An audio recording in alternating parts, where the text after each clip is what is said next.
자, 블록체인과 DLT가 아까 말씀드렸지만은 그런 얘기가 아직도 나와요. 이게 필요없는 기술인데 너무 되게 과장됐다. 이게 뭐가 필요한 기술이냐? 이런 의문을 제기하시는 사람들 굉장히 아직도 많습니다.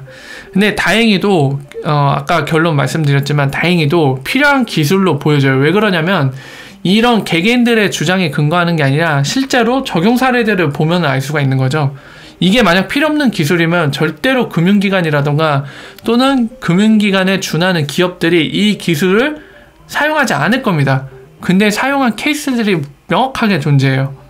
그런 거를 보면 당연히 이 기술을 썼을 때 혜택이 있으니까 쓰고 있는 거죠. 그런 측면에서 일단 블록체인과 DLT는 되게 필요한 기술인 건 맞는 것 같아요. 그래서 그 부분들을 객관적인 자료로 확인을 하는 시간을 가질 겁니다. 그래서 일단은 자료는 한국은행 거, 이왕이면 우리나라니까 한국은행 좀 예를 들게요.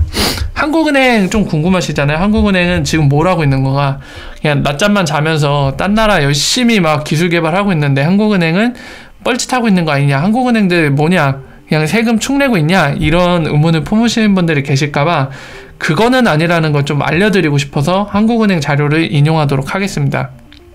한국은행이 놀고 있지는 않아요. 그 사람들도 엄연히 엘리트입니다.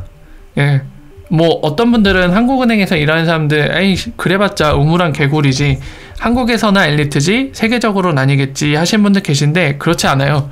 우리나라 사람들도 상당히 능력자들 많이 있습니다. 그거는 정말 무시해서는 안 되는 부분인 것 같아요. 그렇기 때문에 한국은행에서 만든 보고서를 통해서 같이 얘기를 해보겠습니다. 보시면은 보이시죠? 날짜 잘 보세요. 날짜 이미 2016년에 학계야 IT 기업과 다 같이 연구를 해서 보고서를 만들어냈어요. 이미 이걸 보면은 아까 제가 던졌던 의문들, 여러분들 혹시나 갖고 있을지도 모르는 의문, 도대체 한국은행은 뭐하냐? 겨울잠 자고 있냐? 몇 년 동안 뭐하고 있는 거야? 손 놓고 있어? 지금 다른 나라 다 도입하려고 막 연구하는데 우리나라 뭐해? 세금만 축내? 이런 의문을 가신 분께는 이 정도면 답이 될 것 같아요. 절대로 손 놓고 있지 않습니다. 제가 전에 말씀드렸지만 다른 나라의 이제 중앙은행들 연구하는데 같이 참관을 하고 있어요. 거기에 대해서 완전히 방관하고 있지 않고 같이 참관을 하고 있고, 지금 보시는 것처럼 DLT 기술에 대해서 연구를 했습니다. IT 업계, 그리고 기업들, 그리고 학계와 같이 공동 연구를 해서 보고서를 만들었어요. 그래서 이 내용을 토대로 아까 근본적인 질문, 블록체인과 DLT 과연 필요한 것인가? 여기에 대해서 같이 다뤄보도록 하겠습니다. 보죠. 자, 이 유학본이네? 유학본 보자 그냥. 자, 보시면은 제목은 그거예요. 분산원장 기술의 현황과 주요 이슈 관련해서 연구를 했고요. 이거는 KDI와 함께 연구를 했습니다. 우리나라의 공공기관인 한국개발연구원이라고 있어요. 거기랑 함께 둘이 주된 주축이 되어서 연구를 진행한 결과입니다. 보면은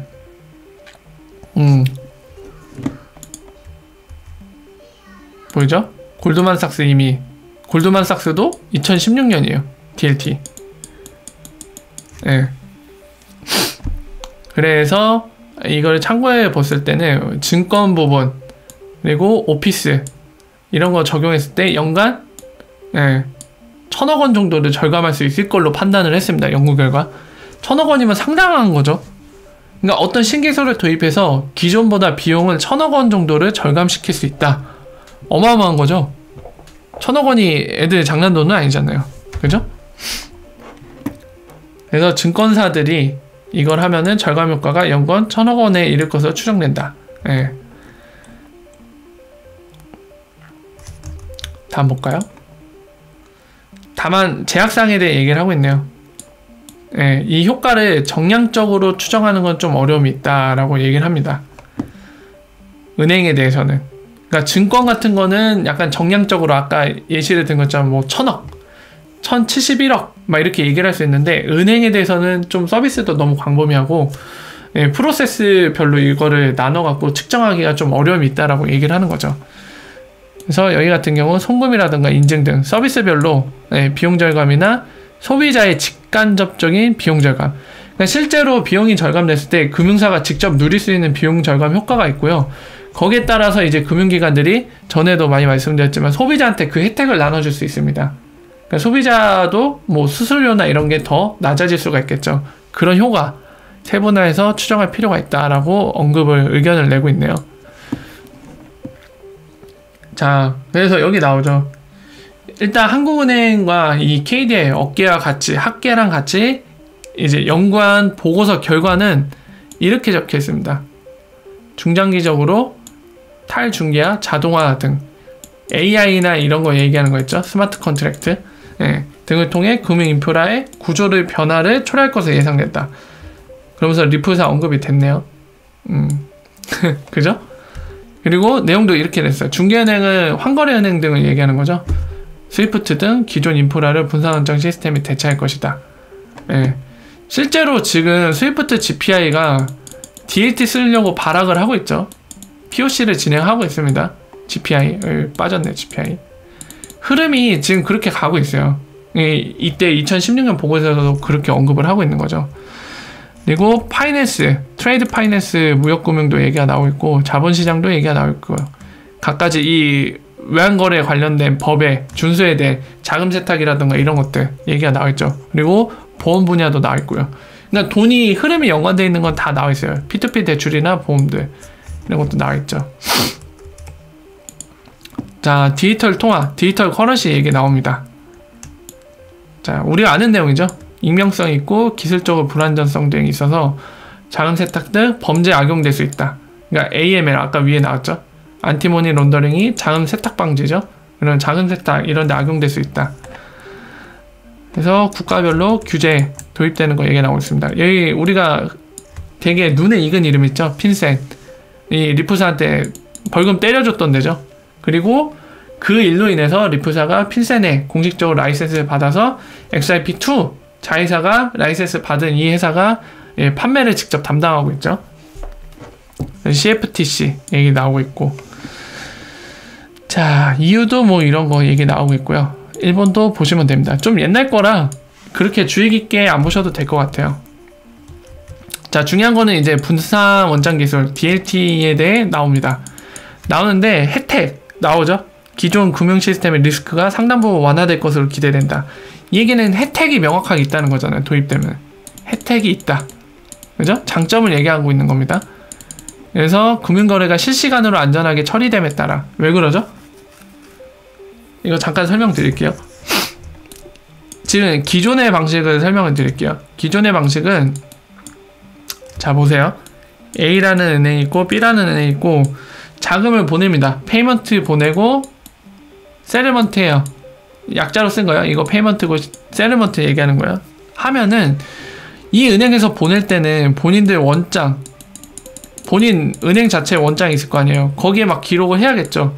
B쪽은 받은 뒤에 본인 원장에 따로 또 기록을 해야겠죠.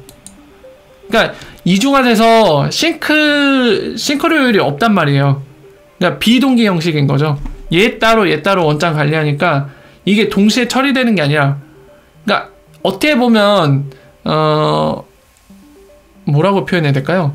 전체 가계부가 있으면은 그 안에 소속되어 있는 각가지 은행들 그리고 중앙은행 이런 플레이어들 원장들이 전체적으로 통합적으로 이게 설계가 돼 있어 갖고 동시에 이 전체 자금도 관리가 되고, 만약에 원장이 하나로 통합돼서 관리되면은 전체 이 원장 안에 있는 금액이나 이런 게 관리가 되게 쉽겠죠. 지금 총 금액이 얼마 움직이고 있고, 그리고 만약에 지금처럼 A와 A에서 B로 자금이 움직이면은 동시에 원장 업데이트가 가능하잖아요. 분산 원장으로 쓰면은. 근데 기존 방식은 지금 보시는 것처럼 네 원장 따로 내 원장 따로니까 다 수동으로 해야 되는 거예요. 얘 업데이트 A가 따로 해줘야 되고 받고 나서 B가 업데이트 따로 해줘야 되고, 이러니까 비동기 형식으로 일어나니까 실시간으로 업데이트가 불가능하니까 실시간 페이먼트가 안 되는 거예요. 그러니까 스위프트가 다시 한번 설명을 드리지만 이런 이유 때문에 스위프트가 GPI라는 걸 내놔서 기존보다는 페이먼트 시간을 단축시켰어요. 30분 내로. 하지만 이건 리얼타임으로 오려면 DLT를 써야 되는 거죠. 그러니까 그 블록체인 하이퍼레저 패브릭 갖고 POC 주구장창 하고 있는 거예요. 본인도 시간 더 끌어올리고 싶어서 DLT를 써야 되니까. 방금 설명드린 이유 때문이에요. 이게 만약에 분산 원장으로 통합되어 있는 원장으로 갖고 있으면은 동시 업데이트가 되는 거죠. 얘 원장이랑 다 연결돼 있으니까, 분산 원장이니까 동시 업데이트. 그러니까 리얼타임이 가능해지는 거예요. 그리고 아까 얘기했듯이 카운터파티 리스크죠. 상대방 리스크는 카운터파티 리스크를 카운터만 상대방으로 번역을 해서 쓴 것 같아요. 실제 금융권에서 이렇게 이 용어를 쓰는지 모르겠는데 되게 이색적이네요.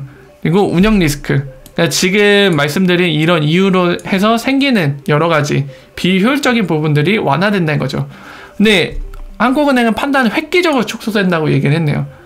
그러면 따져 DLT를 쓰면 통합관리가 되니까. 그리고 거래 내역 등에 대한 실시간 파악이 가능해지고, 아까 말씀드렸죠. DLT 분산원장으로 전체가 공유를 하기 때문에 실시간으로 한국은행이 다 파악이 되겠죠. 자금이 어떻게 흘러가고 있는지, 지금 총 금액이 얼마인지. 페이퍼머니는 솔직히 정확하게 산정해내기 어렵잖아요. 그죠? 돈이 나갔는데 그게 훼손돼 갖고 없어졌는지 어떻게 됐는지 모르잖아요, 한국은행이. 대충 가늠만 할 뿐이죠.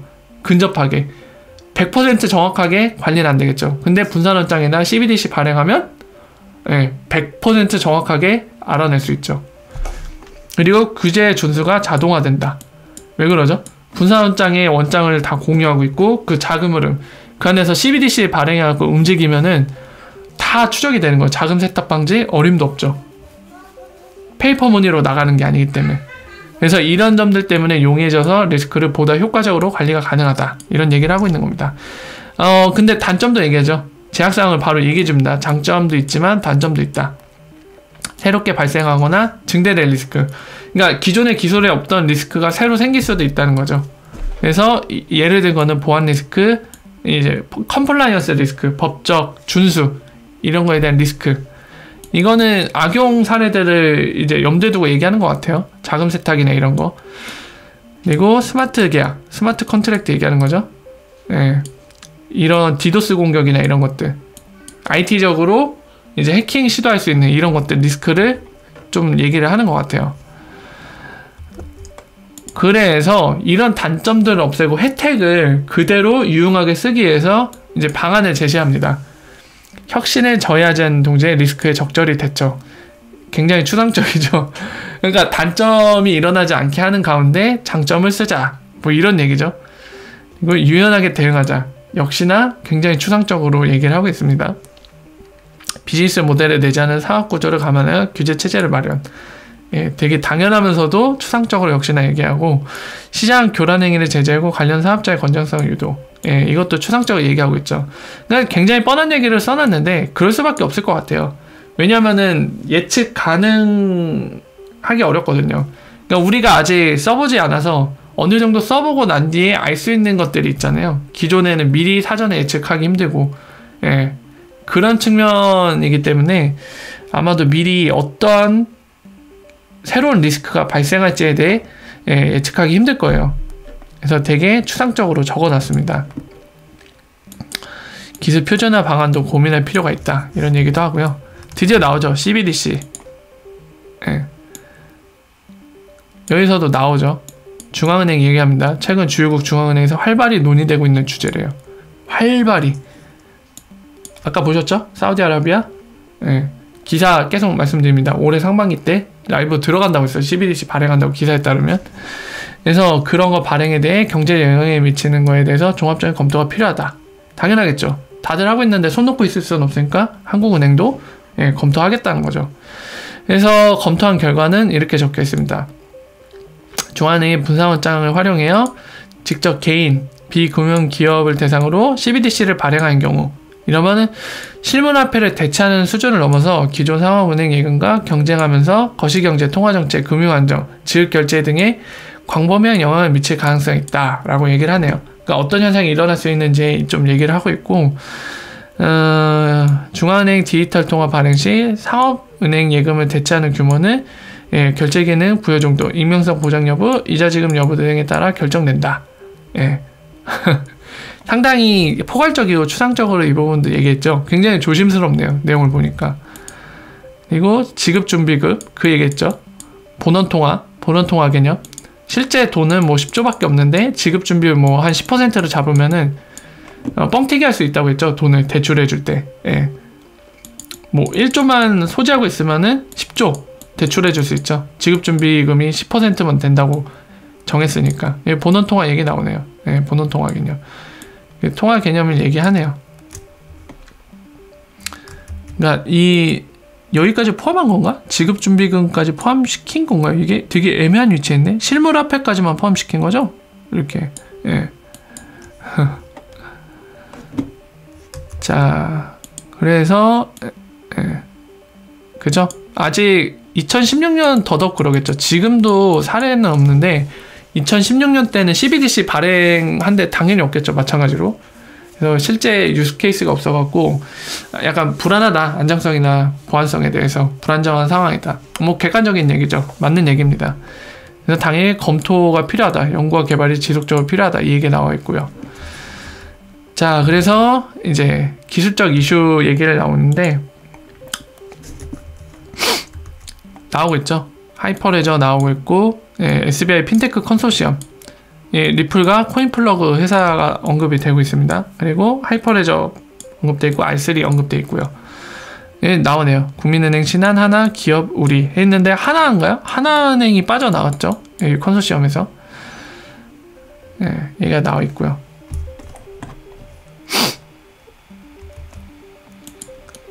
그리고 이더리움이나 리플에 대해 얘기가 나와 있습니다. 그냥 보시면 될 것 같아요. 그리고 부문별로 활용 사례 얘기합니다. DLT 기술 활용 사례. 예. 미쓰비시뱅크, 비자, JP모건 활용 사례요. 활용. DLT 활용 사례요. 썼다는 겁니다. 예, 도이체뱅크랑 UBS, 나스닥도 이미 썼어요. 2016년 기준으로. 오버스탁도 썼고요. 지금 이거는 연구 사례가 아니에요. 분산 원장 기술 활용 사례입니다. 2016년 12월에 발행했는데 DLT 쓰고 있다는 거예요. 미쓰비시뱅크, 비자, JP모건, UBS, 도이체뱅크, 미주호뱅크 이거 다 쓰고 있잖아요. 영국, 네덜란드, 캐나다 이거 연구하는 사례겠죠. 이거 디지털 화폐 이미 발행 안 했는데 왜 이건 뭐냐? 이거 좀 맞게 써야지 지금. 아니 디지털 화폐 아직 발행 안 했잖아요. 이거 뭐 테스트했다는 얘기인가요? 2016년에?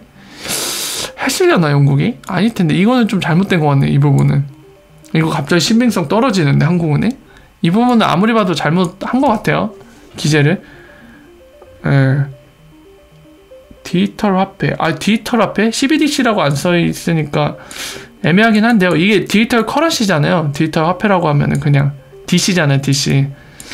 뭘 염두에 두고 이렇게 얘기했는지 모르겠네요. 이건 좀 애매하다. 어쨌든 주민등록 및 투표 에스토니아랑 러시아 썼다고 하고 토지 소유권 등록 스웨덴이 했다고 하고 예.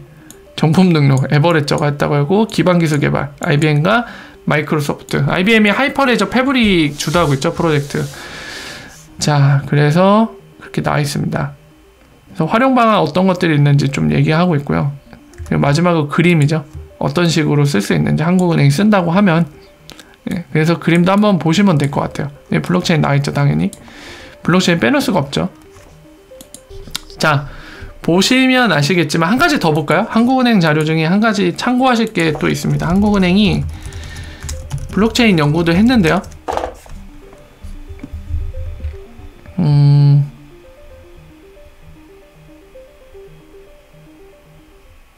이건가? 이거 아니죠?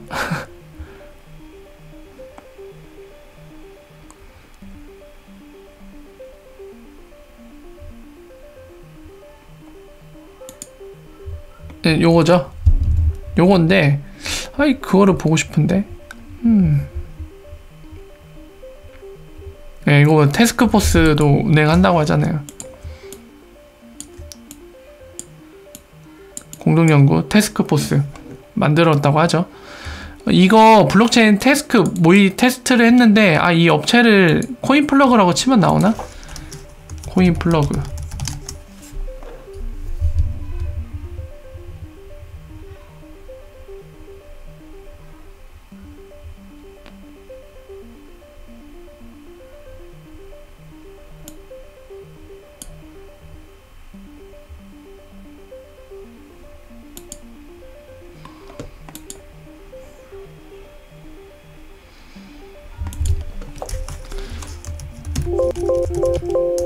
안 나오네. 검색이 안 되네요.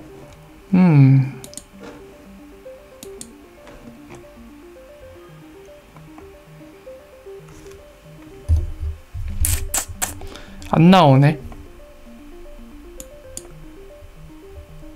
제가 찾던 자료가 안 나와요. 코인 플러그가 한국은행이랑 뭔가 한계에 있었던 것 같은데 안 나오네. 네, 지금 또 찾으면 시간이 걸릴 수도 있어서 다음에 찾으면 설명을 드릴게요. 자, 일단은 그렇습니다. 그래서 지금까지 한국은행 자료를 좀 가지고 설명을 드렸는데 이미 한국은행도 옛날부터 연구를 진행하고 있었고요. 완전 겨울잠을 자고 있지 않습니다. 그리고 아까 보신 기사에서처럼 CBDC 발행하는 거 관련된 태스크포스를 운영하고 있어요. 작년 초부터. 그래서 아예 손 놓고 있지 않고 아까 말씀드린 것처럼 다른 나라 중앙은행들 프로젝트에 참관을 계속 하고 있는 모습입니다. 그래서 지금 보면은 아까 DLT 관련해서 명확하게 얘기를 하잖아요. 혜택이 있다고. 명확한 혜택이 있고 실제 활용 사례로 JP모건이나 여러가지 UBS라던가 이런 데가 쓰고 있습니다. 그러니까 이거는 실제로 쓰고 있는 기업들 봤을 때 그 네이밍이 대부분 있는 애들이거든요. 그러니까 그런 애들이 뭔가 장점이 있으니까 확실하게 쓰고 있는 거죠. 그런 거 봤을 때는 이게 신기루는 아닌 거는 거의 확실해요. 굉장히 유용한 기술이죠. 지금 나온 블록체인과 DLT라는 기술은. 그리고 실제로 리프사가 이 DLT 기반으로 만든 엑스커런트도 굉장히 호평을 받고 있습니다. 물론 이제 세르먼트 영역 솔루션이 엑스라피드는 아직 쓰고 있는 데가 많지 않아요. 그거 역시 팩트입니다. 맞는 얘기예요. 뭐 지금 쓰고 있는데 몇 군데 있다고 해서 막 대박이다 라고 얘기할 문제는 아닌 것 같아요. 저희 목표는 리플사가 성공하는 게 목적이 아니죠. XRP 가격이 높아지는 게 저희의 목표고 저희가 바라는 바입니다.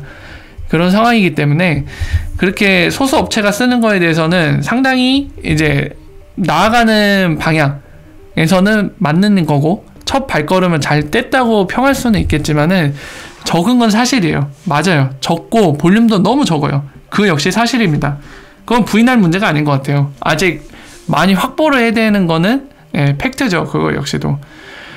그렇기는 하지만 아까 말씀드린 것처럼 다행히도 리프사가 넘겨야 될 고비가 XRP라는 암호화폐, 디지털 에셋을 통해서 세틀먼트 하는 거에 대해서 자금 세탁이나 이런 문제 때문에 막혀 있는 거지, 다행히 블록체인이나 DLT 자체가 이거 쓸모없는 기술이다, 도대체 이게 뭐가 필요한 거냐 현재, 이런 의문에서 막힐 거는 없는 거라는 점이죠. 지금 확인된 게. 그죠? 그래서 그런 점을 명확하게 좀 말씀을 드렸습니다.